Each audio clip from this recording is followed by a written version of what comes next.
As you have seen in the previous lessons, real estate deals that use options are very flexible and can be adapted to virtually any market and financial condition. Straight options, as will be discussed in this lesson, are no different. For example, you can use an option as a fast cash investment strategy where you secure an option agreement with a seller, then immediately sell the option to a third party for a profit. Or you could exercise your option, close on the property, then resell it or fix it up and sell it.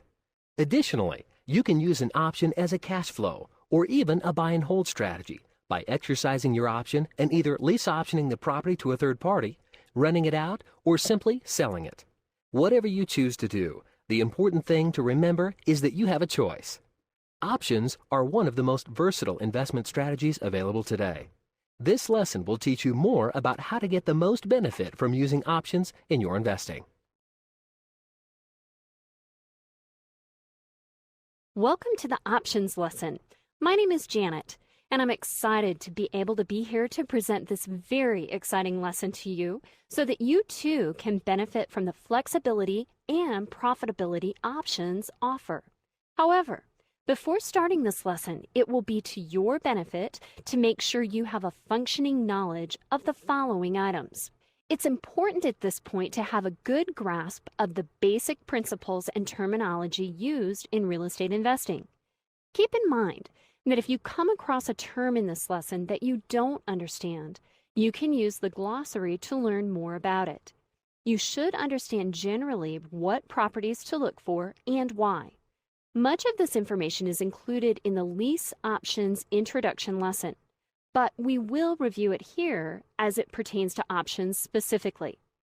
Along with knowing what property to look for is where the best places to look for the property are. Some areas are better for different investment techniques. By knowing which areas are more beneficial for the technique you plan on using, you can eliminate a lot of frustration and potential risk. As you visit the best investing areas, you will also need to know how to find motivated sellers in those areas. Keep in mind that there are specific seller traits that work best for option deals. Another important thing for you to know is how to do income property analysis. Running numbers on a property is one of the surest ways to know if you can make money on it, and with the variety of paths options give, you will need to know how to run numbers to both enter and exit a deal. Finally, you should know the basics of lease options, since options are extensions and blends of a traditional lease option. You should be very familiar with the basics before trying something more complex. As was mentioned earlier, if you need to take some time and review the lease option introduction lesson, please do so. My name is Bob Grimm, and as with Janet, I would like to welcome you to this lesson, one of the more flexible lessons in the financing course. We're going to cover some interesting information in this one, so I hope you're ready to learn. Speaking of learning, here are just some of the main points Janet and I will cover in this lesson. First, you will learn what options are. You heard a little about them in the lease option introduction lesson, but we will go much more in depth into this fantastic investing technique in this lesson. Second, you will leave this lesson being able to identify the advantages and challenges options present. Knowing the advantages and challenges can help you decide if working with general options is a technique you want to profit from. Third, you will learn about the various contractual elements of an option agreement. Janet and I will walk you through an example transaction so you can really see where each element comes into play and how to set the agreement up to be most beneficial for you. You will also leave this lesson knowing what types of properties lend themselves to an option agreement. But not only will we discuss which properties to look for, we will also talk about how to best find those properties. Finally, we will talk about how to screen property owners to see if they would be good candidates for an option agreement. Armed with all of that information, you will be set to make money hand over fist with the versatility options present. So with nothing further, Janet, will you start us off with our tips for success? Thanks, Bob. So there have been a number of things that have been discussed in previous lessons that are beneficial to keep in mind when approaching investing with options. The first thing, and this can be a hard one, is to know what you don't know. I realize that that sounds sort of counterintuitive, but if you are thinking about a problem or something in a contract and you realize that you really don't have a fundamental understanding of the concept, jot it down and then take the time to learn more about it. Second, don't buy a problem you can't solve. This tip carries into tip 3, which is to make your profit when you buy. Too many investors don't know what their profit will be or exactly where it's going to come from when they buy. But if you have already done the deal correctly, you will know exactly where your profit is coming from and very close to how much it will be. Along with making your money when you buy is to know your exit strategy before you enter a deal. That way, you can better anticipate situations before they become problems. You should also focus your efforts on what you do best, and then set a goal, make a plan, and work that plan. As you are working your plan and doing what you do best, always try to take the path of least resistance. Now, that doesn't mean to cut corners by any means, but if you have a choice of doing something difficult versus doing something fairly easy, and both paths accomplish the same end to the same quality, don't waste your time trying to glorify the process. Take the easier path. Another good tip is to buy locally and sell globally, or translated a bit, be selective about what you buy, but not about who buys from you as long as they meet your requirements to buy. Now, as a part of that, you should avoid doing business with third parties as much as possible. They generally only take your money to perform tasks that you can do just as well on your own. Our final 2 tips for this lesson are to assume nothing, verify everything, and be prepared for anything and to do what you will say when you will say you will do it.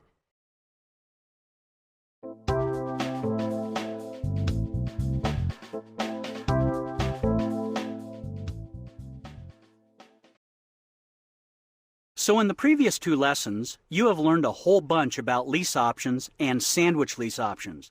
So the question becomes, just how does an option differ? Well, an option is a legal document that grants the party owning the option, or the optionee, the exclusive and irrevocable right to purchase property from the party selling the option, the optionor, during a specified period of time that the option is in effect. In other words, an option agreement is a standalone agreement that gives a person the option to buy a property, but does not come with a lease agreement. There is only one contract to worry about, and you don't have to be concerned with maintenance or tenant issues until after you exercise your option. Additionally, you don't have to worry about monthly payments since the only payment required for an option is the one-time option consideration.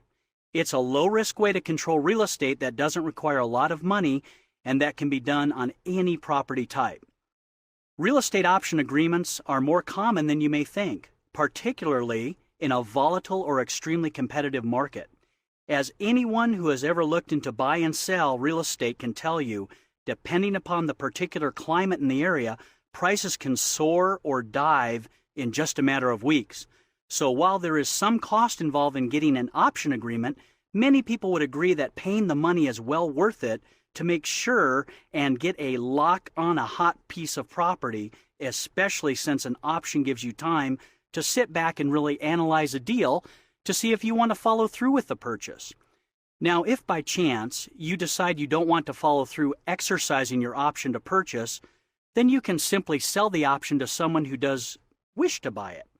The person who then buys your option has until the end of the date of the option agreement to exercise it and buy the property. Now, some people confuse the benefits granted by an option agreement with those granted by a right of first refusal that is often found in seller finance deals. This confusion is understandable since the 2 techniques are very similar, but the major difference between them is that in a right of first refusal, you only get the right to buy if you offer the best deal to the seller by beating or matching a bona fide purchase offer from a third party, whereas the option gives you the exclusive right to purchase the property at a predetermined price and within a specific time frame. Similarly, there is some confusion as to whether an option agreement could trigger a lender's due on sale clause. As you recall, the due on sale clause allows the lender to call the entire amount of the loan payable immediately if the payor breaks any of the loan terms. It is important to remember that an optionee has no legal or equitable interest in a property under an option agreement. The equitable conversion doesn't happen until after the option is exercised, not when the option agreement is signed. So until the option is exercised, there is no legal obligation to buy or sell, and hence, no action that is contrary to most lenders' terms. Generally, option agreements are straightforward and easy to fill out. Even with all the usual legal jargon associated with legal agreements, most option agreements are only a few pages long. Also, lenders and other real estate professionals are typically not involved in creating the agreements. That being said, it's always a good idea to have a real estate attorney look over the agreement you are using to make sure it's sound and that it abides by all local laws that regulate options. Now, when you exercise the option, more professionals such as closing agents, attorneys, and such may become involved. Therefore, you'll want to make sure to include in the agreement who is responsible for paying each of these fees if or when they arise. Speaking of things to include in the agreement, Janet and I will discuss more specifically what to include in the agreement later in this guide. But for now, Janet will begin to explain some of the great advantages of working with options.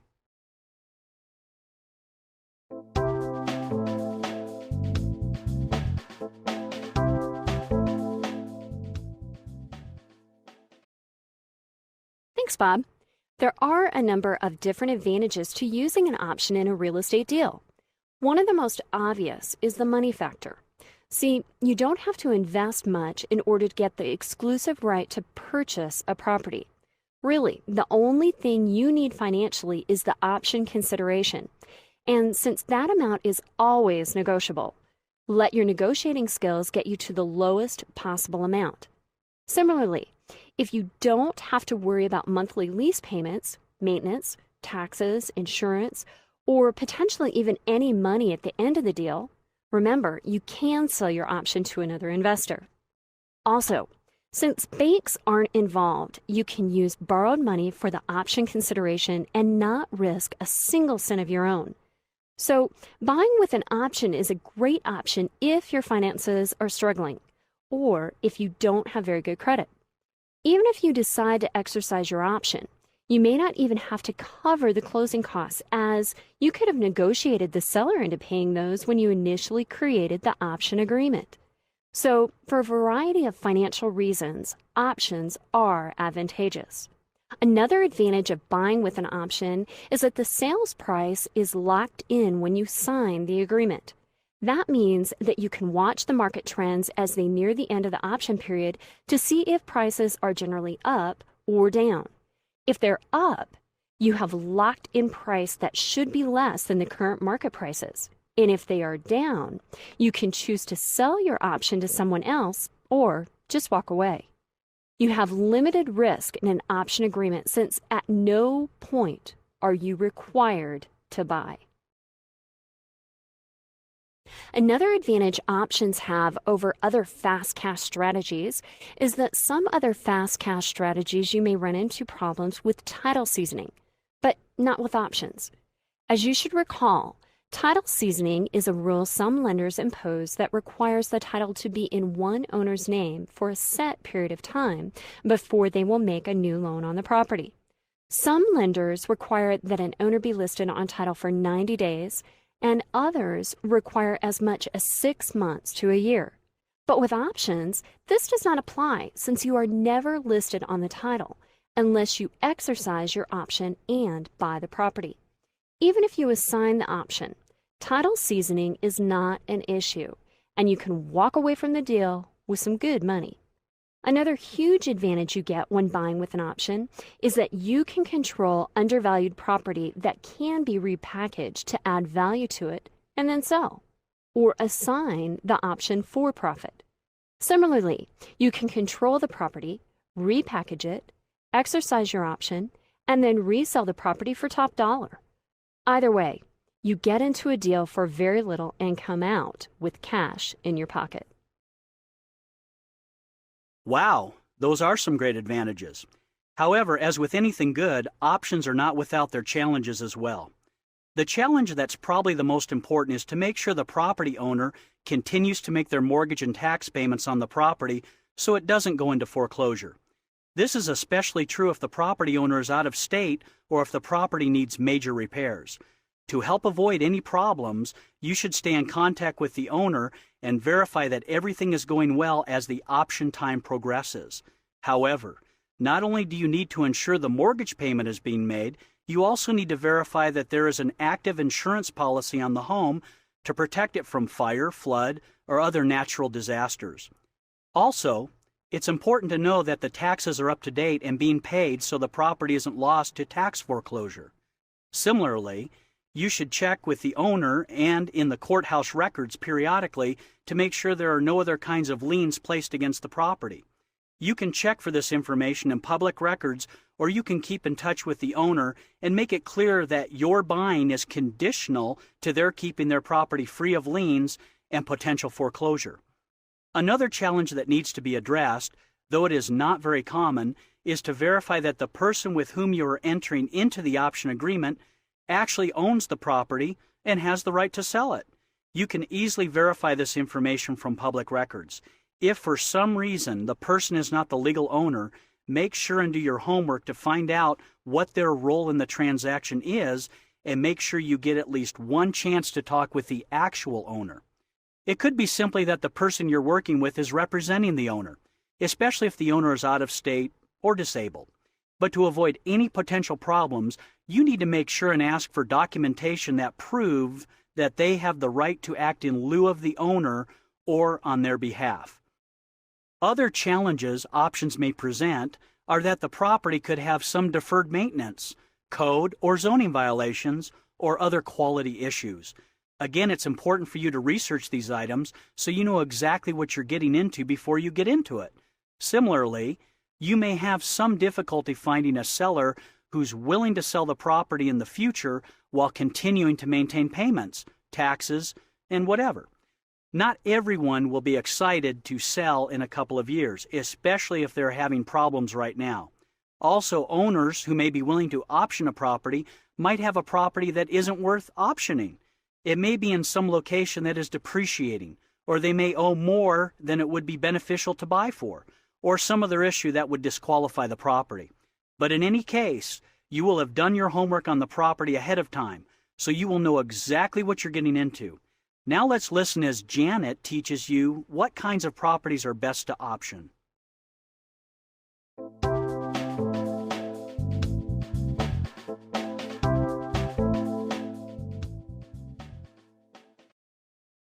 As has been mentioned, you can enter an option agreement on any kind of property, but not all property types are the best choices for option. See, there are certain properties and characteristics of properties that have shown to be easier and more profitable to option than others. For example, single-family residences that have a lot of deferred maintenance, or ones that are condemned but are located in a commercial area that can quickly and easily be rezoned for commercial use, are excellent option properties. Essentially, you're looking to buy the property as a means of getting the land in this kind of transaction, and then resell that land and make a great profit. Rundown or technologically obsolete commercial properties are also great option possibilities. The reason these work so well is simply because not many traditional investors are going to be looking at them. But by placing them under an option, you can find a buyer or commercial specialist that is interested in buying the structure to renovate or bring it to modern technological standards without having to build new, and sell the option or the property to that developer. Also, if you come across mismanaged rental properties that still have the potential to maintain a cash flow, you should consider them for an option. Many times properties aren't producing monthly income simply because the manager doesn't know and understand how to set up a good lease rent agreement. You can take these properties that aren't producing and by simply changing the lease agreement or something other that's very small, convert them into moneymakers. Similarly, properties with code violations that can easily be corrected make good option properties. This is because the option will give you time to ensure the code violations can be easily corrected so you can resell the property for significantly more than what you bought it. You can also look at properties that have bad local reputations, gang or drug activity, or are near group homes, landfills, slaughterhouses, sewage treatment plants, or other than less than desirable neighboring facilities. Now, I'll tell you that these kind of properties you need to have an extensive knowledge about your target area, because just buying on these types of properties could turn into nothing but a stinky, drug-infested money pit. However, if you know that, say, a slaughterhouse is going to move to another location, or that the police are looking to do a neighborhood cleanup or something similar, you can get these undesirable properties for rather cheap, then sell them for a good profit when conditions have become more desirable. The last type of property that can be a good option possibility is land that is unimproved, but can easily be improved or possibly rezoned. Again, knowledge of your target area is important here, but if you know that a small local road is about to be made wider, or that there are upward trends in housing construction in the area, then bare land can suddenly become quite valuable. You can see that most of these option candidates require thinking outside the proverbial box. You need to see what other investors do not see. You need to know what other investors don't know. So make sure and get some connections in the city council, in the planning and zoning offices, and in the courthouses so that you can get up-to-the-minute information on changes to your target area. Then just before those changes begin, go and negotiate a few options on undesirable property and watch as the property you control becomes exponentially more valuable. To assist with knowing what properties would be good candidates, ask yourself a few questions when evaluating the property. Ask, what is the most profitable use of this property? Is there sufficient demand for this use of the property? Who would be my target buyer or renter if the property were used to its potential? How can I find these target buyers, and what will their budget be like? What is their profit potential for the property in its optimal use? What needs to be done to get the property up to its optimal state, and how much will that cost? Does the property need to be rezoned or have code violations corrected before it can be optimized? Knowing the answers to these questions will help you know if it's worth your time and effort to get an option on the property in question. Now, Bob, will you explain how to find the right kinds of properties to option? I'd be glad to. From the information in the lease option and sandwich lease option lessons, you should have a good understanding of how to find sellers for some of the more traditional approaches to options. However, based on the properties and characteristics just outlined, you may need to be a little more creative as to how to find good property. One of the first things you can do is to go to your county courthouse and search the public records for properties with evictions, tax liens, code violations, absentee owners, deceased owners, zoning issues, or ones that are condemned. Information contained in the record should give you the address of the property so you can take a quick drive-by and see if it may be something you could work with. Similarly, you can contact your local fire department and ask for a list of properties that have code violations or that have been affected by fire and/or water damage. You can also call the local health department for a list of properties that have health code violations. Visit these properties and see if the issues can be easily remedied to add significant value to the property or potential value to a property based on future development in the area. As you are driving by the properties you find in public research or through lists you obtain, keep an eye open for abandoned homes that have been condemned with signs notifying you of that or notices from the city indicating they are abandoned. If there are homes you see that are obviously abandoned or neglected, try to find out who owns them and see if an option might be possible. Also, if you see properties that have significantly faded or damaged, for sale or for rent signs on them, such signs can be a great indication that the property has some issues that are preventing it from selling or being rented. As part of this strategy, ask your real estate agent to search the MLS for properties that have been on the market for a long time or that have come under contract a couple of times but have yet to sell. Another way to find option properties is to ask for referrals from all the people who travel your target area on a regular basis.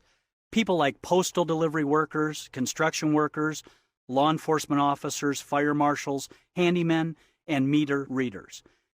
See what they know about the area and if there are vacant or problem properties in the areas they frequent. Also take some time to search trade magazines or business for sale websites for business owners who are looking to retire or who have a problem property they're trying to get rid of.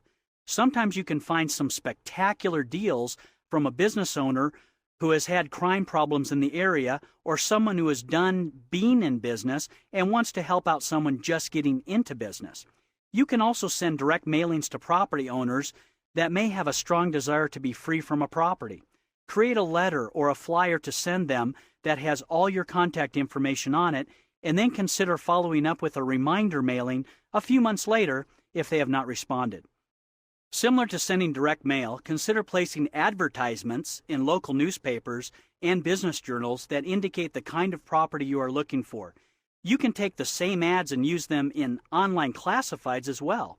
In the ads, you should use language that attracts viewers such as property wanted, real estate wanted, or commercial property wanted. Okay, there are a lot of avenues for you to use to find potential properties. Evaluate them and determine the ones that might be best for you in your particular area. However, know that whichever methods you choose, any and all of them will provide you with a number of properties that can be good candidates to work with. Just make sure that you know the area and what will be happening to it in the near future. Thanks, Bob. Now, as you begin implementing those ideas and talking to various property owners, you'll have a number of them hoping you'll take their problem property off of their hands. But not all of these properties are going to be good for you, and not all of the property owners are going to be good to work with. So here are some tactics you can use to help screen property owners who may not be good for your investment criteria. First, consider setting up a website or a blog that property owners can visit to learn more about what you do and what you're looking for. The nice thing about this approach is that people who take the time to call you will have a basic understanding of how you may be able to help them and what exactly you are looking for. That way, you don't have to field so many useless calls and you can focus on making great deals. However, if you set up a website or a blog, make sure your contact information is readily available to visitors in case they have a great deal for you and want to talk more about it. Part of the contact information should be a toll-free number. You can have a toll-free number set up that provides a generic recording that tells people what you're interested in. Like a website, this approach makes the information available 24 hours a day and will help lower the amount of calls you get from people or properties that just don't fit your criteria. When you get a message from a good candidate with a good property, simply call them back and talk about it. When you do talk to callers, you need to be prepared to either screen them for the first time, or if you have a website or toll-free number, screen them further to make sure they are a good fit for you. Here are a number of questions you should go over with them to help you know if they are going to be a good contact. First, where's the property located, and could you provide me with an address? Do you own the property? If not, ask them who the owner is and how you could speak with them. Can you tell me a little bit about the features of the property? For example, how many square feet is it? What is the current zoning? How many stories does it have? When was it built? Has it been renovated? And if so, when? Is the property currently occupied? Are there any outstanding liens on the property? If so, how many and for how much each? Are all loans on the property current? Are the property taxes current? How would you rate the overall condition of the property on a scale of 1 to 5, where 5 is outstanding? And finally, how much do you want for the equity in the property? How the person you are speaking with answers these questions will give you a good idea how closely the property meets your investment criteria. They will help you know if it's worth your time to go out and really start doing your homework on the property. And speaking of homework, Bob, will you explain the things you need to do before visiting the property and making an offer? The process of doing your homework or simply gathering information about a property to see if it meets your investment criteria is called due diligence. You've heard this term used throughout the lessons, but the due diligence you perform for options is slightly different than the due diligence which you would do for other types of investment strategies. So here's a list of things you should consider doing as due diligence on each of the properties you consider optioning. The first thing you should do is search the public records and confirm that the seller you have been speaking with is in fact the legal owner. Then, while you're there, look to see if there are any liens against the property that the seller didn't tell you about or maybe doesn't know about. You should also look and see if the property has changed hands in the last few years. You can see what the sales prices were at the times it was sold and get a better estimate of how much might still be owed on the property. Then, after you've searched the public records, go to the tax assessor's office and run a search to see if the taxes are up to date and how much they generally are. Look to see if there have been any late payments and how late the payments were made, if there were some. You should also consider going to the local law enforcement agency to look at the current crime rates and crime trends in the area. You can see how the rates compare to other areas, as well if the rates in your area are increasing or declining. You can also check to see if there have been any recent crimes at the property location, and if so, what those crimes were.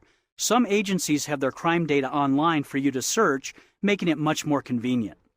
You should then go to the local Chamber of Commerce website and do a general demographic search to see what kind of people live and work in the area. This information will help you get a feel for what kind of home or office people in the area may be looking for and be able to afford. Note the population and business trends in the area to help you understand the rate of growth or decrease in the area. Also, consider stopping by an environmental protection agency to see if there are or have been hazardous materials in or around the property. You should also note any past environmental protection law violations and if there are or have been fines levied against the property. Also, as part of your due diligence, you should get a real estate agent to look up comparables for properties that have sold within the last 3 to 6 months. As with any comparables you obtain, look them over closely and only use the ones that are truly similar to the property you're interested in. Look at the sales price and condition of the comparable properties to help give you an idea of how similar properties in similar condition are selling. You may also consider getting comparables for properties that are similar to how the property will be when it is fixed up or modernized, to help give you an idea of what it has the potential to sell for. You should also contact a local property inspector who has experience in the kind of property you're interested in to perform a full inspection of the property. Make sure they alert you as to any modifications in the property and potential hazards. Compare the inspection report to information you get in the public records to find if there have been permits issued or requests for renovations, additions, or other major remodeling projects. Finally, verify the property insurance claim history. You can request the property owner obtain a comprehensive loss underwriting exchange or CLUE report. The CLUE report will tell you if there have been claims made on the property, when the claims were made, and for what. The report can only be ordered by the property owner, so make sure you have verified who that is before requesting one. Completing these 12 items will help you know exactly what you are getting into and can really give you a clear indication of whether or not you should continue pursuing the property. It will take some time to complete all the tasks listed, but in the end, you will be able to minimize your risk and cash out of pocket and maximize your profit.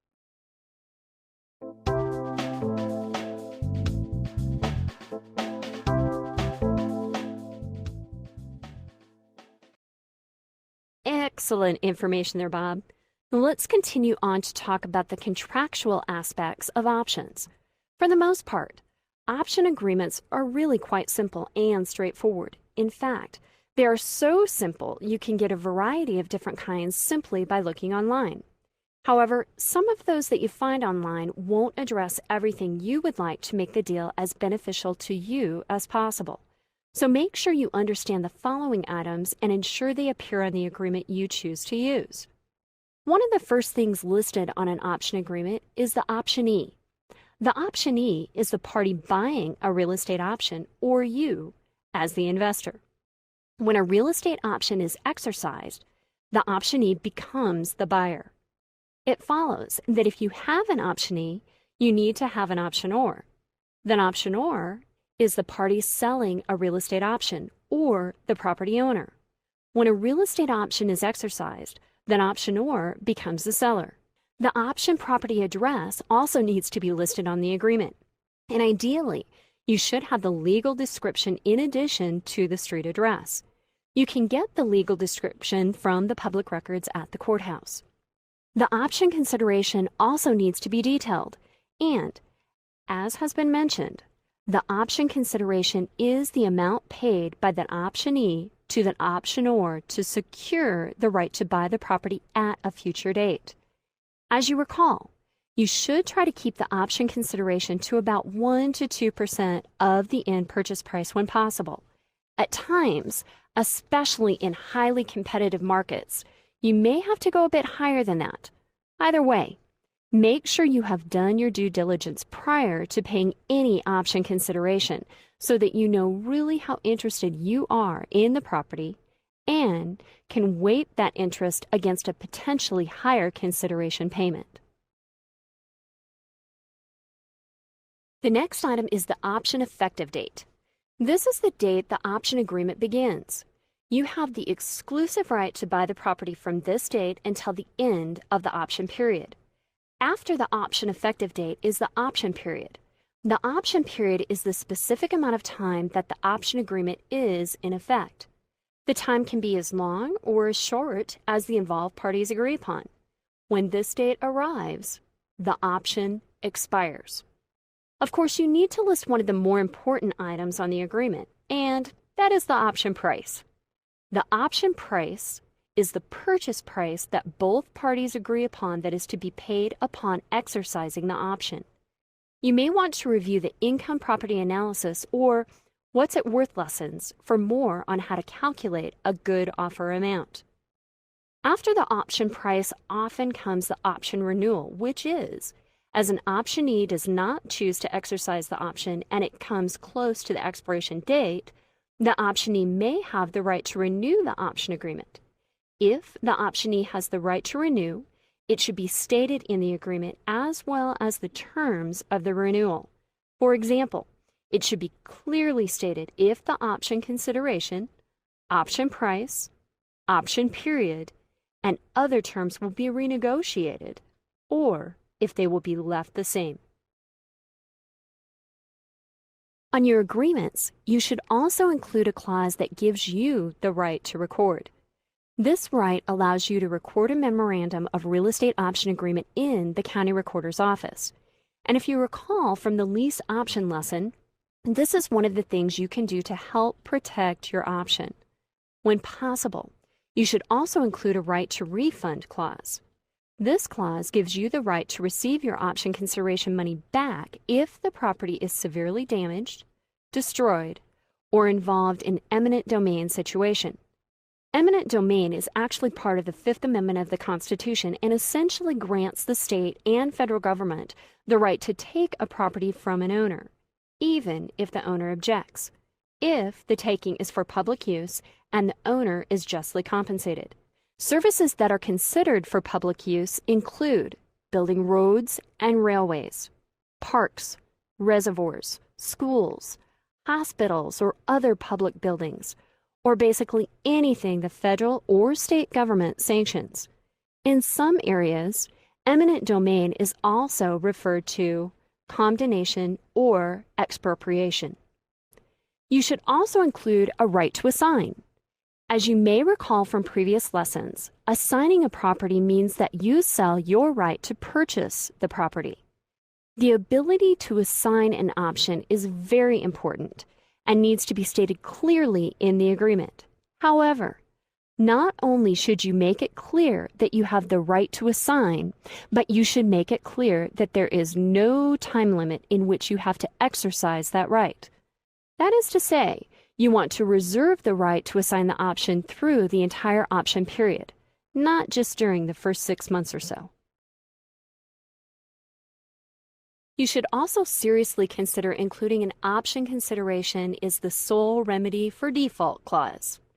The implications of this clause will only come up if you inform the optionor of your desire to exercise your option and then, for whatever reason, don't actually purchase the property.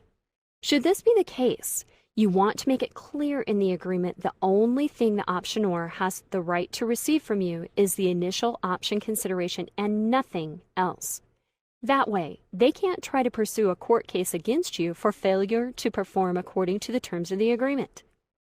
Finally, you should include a clause that says that documents are to be executed and held in escrow. It is in your best interest to require that one copy of the option agreement and title transfer documents to be signed, notarized, and placed into an escrow account. By doing this, you're protecting your interest in the property in the event the optionor dies or is otherwise incapacitated during the option period. Now that you know some of the items to make sure are included in your option agreements, let's have Bob go through the mechanics of an option transaction. Going through an option deal is very similar to that of a lease option. Here is a general step-by-step guide of what needs to be done to execute an option successfully. You start with advertising, searching, and getting referrals to find a property and an optionor that satisfy your investment criteria. You then perform your due diligence to verify ownership, liens, and other potential hazards or issues. Then, assuming the property still meets your investment criteria, together with the optionor, you create and sign an option agreement that satisfies each party's needs while maintaining your right to assign the option to a third party. You then pay the optionor, typically by way of an escrow account, the agreed-upon consideration fee. Now, the option is in effect, so through the duration of it, you need to make sure and monitor the insurance, taxes, and mortgage payments to make sure they are kept current. At some point, you will exercise your option, assign it, renew it, or simply let it expire.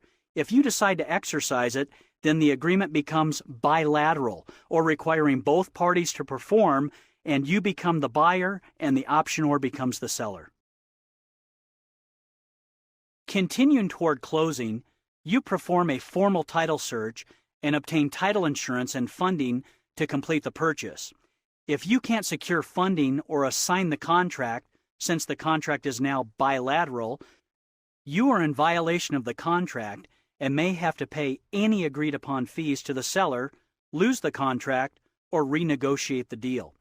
Therefore, it may be in your best interest to see if the seller would be willing to offer seller financing. At closing, the seller transfers the property title to you, and all outstanding liens are paid in full. The title then gets recorded in the county records, and you are recorded as the new property owner. As such, you must then obtain insurance, pay the taxes, and any other costs associated with the property. You can then go on to resell the property, rent it, lease option it, or whatever you want that will benefit you the most.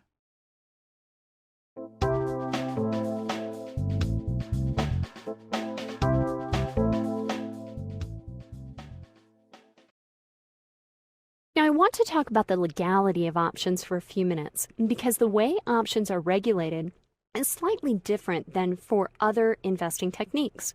See, real estate investing in the United States is largely regulated by a system of laws called the Uniform Commercial Code, or UCC.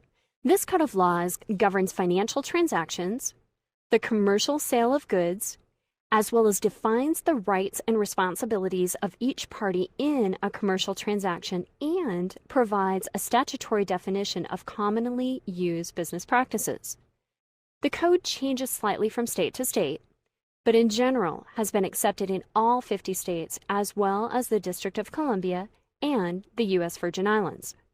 Now, you may be wondering what this code has to do with options. Well, honestly, the answer is not much.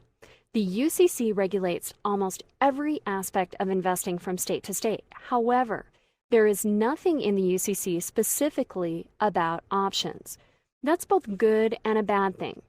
It's good in that the legalities of options can more easily evolve and conform to actual practice. But it's bad in that the laws regarding options vary state to state more than in any other investment technique. In most states, the legal status of options is defined by a combination of common and case law. That is to say, some legal issues have resulted from lawsuits or case law, and some have resulted from state government officials passing specific laws to help control the practice. Therefore, to know the legal status of options in your state, you should consult with a board-certified real estate attorney who has experience working with options in your state. As you speak with the attorney, there are 4 specific questions you should ask them. The first question you should ask is, what constitutes a valid and fully enforceable real estate option agreement? Now, with this question, you're trying to find out exactly what you can demand from the optionor and how to go about structuring the agreement. So make sure you understand the attorney's response so you don't put something illegal on your agreement. Second, does a real estate option prior to its being exercised create an estate in land? Some attorneys will call an estate in land an estate in possession, but either way, the term essentially refers to the degree, quality, nature, and the extent of a person's interest in a real estate property.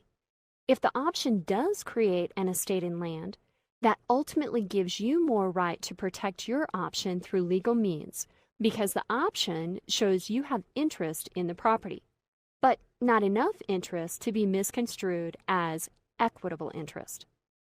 Third, can a real estate option be recorded in the public record so that it constitutes constructive notice? Constructive notice is a legal term that indicates a person is presumed to have knowledge of something, even if they actually have no knowledge of it. So essentially, what you are asking is, if the option gets recorded, does the act of recording it legally constitute notice to the seller and other third parties? If the recording does constitute constructive notice, it can help protect your interest in the option in the event the seller tries to back out of the deal. However, if the case gets taken to court, there is a chance, albeit a small one, that the recording can be perceived as a transfer of equitable interest, thus triggering the underlying loan's due on sale clause. And the fourth question is, does a real estate option violate any rule against perpetuities that the state has? With this question, you are basically finding out how flexible the state is on letting you keep the property off the common market by securing it with the option. See, common law looks down on and tries to limit the amount of time a property can be held in trust because the longer it's held, the longer it's kept from being made available to the public. States generally want properties for sale available to the public, not just tied to one person for a long time without the property actually being purchased. Some states control this time vigorously, while others are much more flexible. So take the time to find out the answers to these questions and how they will affect setting up an option agreement for the state in which the property exists. If you have additional questions regarding legalities, then certainly get the advice of a competent real estate attorney.